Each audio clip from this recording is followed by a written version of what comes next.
राधे राधे दोस्तों, स्वागत है आपका आपके अपने YouTube चैनल कथा वृक्ष पर। कथा वृक्ष की डाली से आज हम लाए हैं गणगौर व्रत कथा। एक बार भगवान शंकर तथा पार्वती जी नारद जी के साथ भ्रमण को निकले। चलते चलते वे चैत्र शुक्ल तृतीया के दिन एक गांव में पहुंच गए। उनके आगमन का समाचार सुनकर गांव की श्रेष्ठ कुलीन स्त्रियां उनके स्वागत के लिए स्वादिष्ट भोजन बनाने लगी।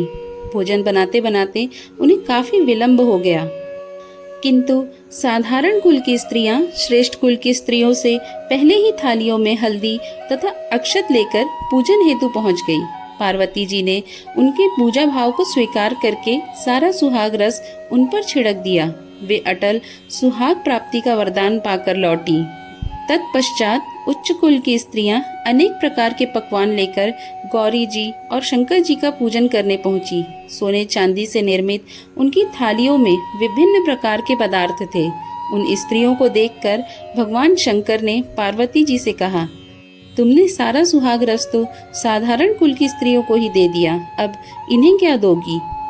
पार्वती जी ने उत्तर दिया, प्राणनाथ, आप इसकी चिंता मत कीजिए। उन स्त्रियों को मैंने केवल ऊपरी पदार्थ से बना रस दिया है, इसलिए उनका रस धोती से रहेगा। परंतु मैं इन उच्च कुल की स्त्रियों को अपनी उंगली चीरकर अपने रक्त का सुहाग रस दूंगी। यह सुहाग रस जिसके भाग्य में पड़ेगा वह तन मन से मुझ जैसी सौभाग्यवती हो जाएगा। जब स्त्रियों ने पूजन समाप्त कर दिया तब पार्वती जी ने अपनी उंगली चीरकर पर छिड़क दी। जिस पर जैसा छींटा पड़ा उसने वैसा ही सुहाग पा लिया। तत्पश्चात भगवान शिव की आज्ञा से पार्वती जी ने नदी तट पर स्नान किया और बालू की शिव मूर्ति बनाकर पूजन करने लगी। पूजन के बाद बालू के पकवान बनाकर शिव जी को भोग लगाया। प्रदक्षिणा करके नदी तट की मिट्टी से माथे पर तिलक लगाकर 2 कण बालू का भोग लगाया। इतना सब करते करते पार्वती को काफी समय लग गया।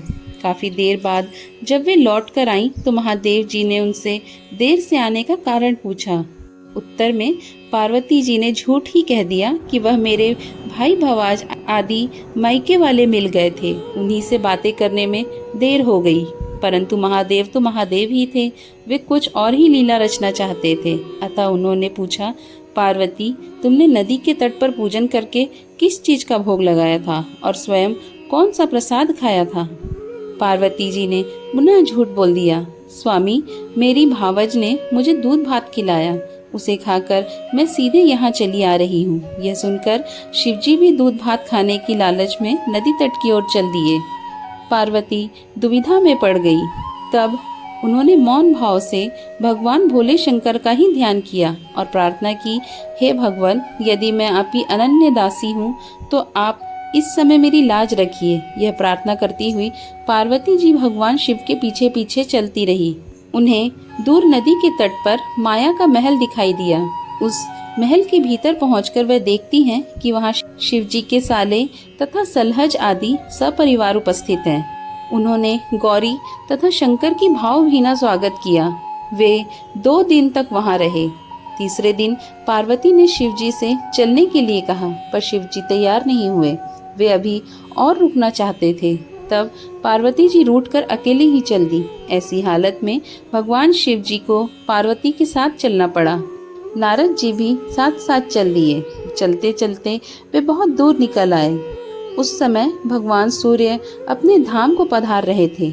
अचानक भगवान शंकर पार्वती जी से बोले, मैं तुम्हारे मायके में अपनी माला भूल आया हूँ। ठीक है, मैं ले आती हूँ। पार्वती जी ने कहा और जाने को तत्पर हो गई, परंतु भगवान ने उन्हें जाने की आज्ञा न दी और इस कार्य के लिए ब्रह्मपुत्र नारद जी को भेज दिया। परंतु वहाँ पहुँचने पर नारद जी को कोई महल नजर न आया। वहाँ तो दूर तक जंगल ही जंगल था, जिसमें हिंसक पशु विचर रहे थे। नारद जी वहाँ भटकने लगे और सोचने लगे कि कहीं वे किसी गलत स्थान पर तो नहीं आ गए। मगर सहसा ही बिजली चमकी और नारद जी को शिवजी की माला एक पेड़ पर टंगी हुई दिखाई दी। नारद जी ने माला उतार ली और शिवजी के पास पहुंचकर वहाँ का हाल बताया। शिवजी ने हंसकर कहा, नारद, ये सब पार्वती जी की ही लीला है। इस पर पार्वती बोली, मैं किस योग्य हूँ? तब नारद जी ने सिर झुकाकर कहा, माता, आप पतिव्रताओं में श्रेष्ठ हैं। आप सौभाग्यवती, समाज में आदि शक्ति हैं। यह सब आपके पतिव्रत का ही प्रभाव है। संसार की स्त्रियां आपके नाम स्मरण मात्र से ही अटल सौभाग्य को प्राप्त कर सकती हैं और समस्त सिद्धियों को बना और मिटा सकती हैं। तब आपके लिए यह कर्म कौन सी बड़ी बात है। महामाय गोपनीय पूजा अधिक शक्तिशाली और सार्थक होता है। आपकी भावना तथा चमत्कार पूर्ण शक्ति को देखकर मुझे बहुत प्रसन्नता हुई है। मैं आशीर्वाद रूप में कहता हूँ कि जो स्त्रियां इस तरह गुप्त रूप से पति का पूजन करके मंगल कामना करेगी, उन्हें महादेव की कृपा से दीर्घायु वाले पति का संसर्ग मिलेगा। आशा करती हूँ आपको मेरी आज की ये कथा पसंद आई होगी। पसंद आई हो तो एक लाइक कर दें।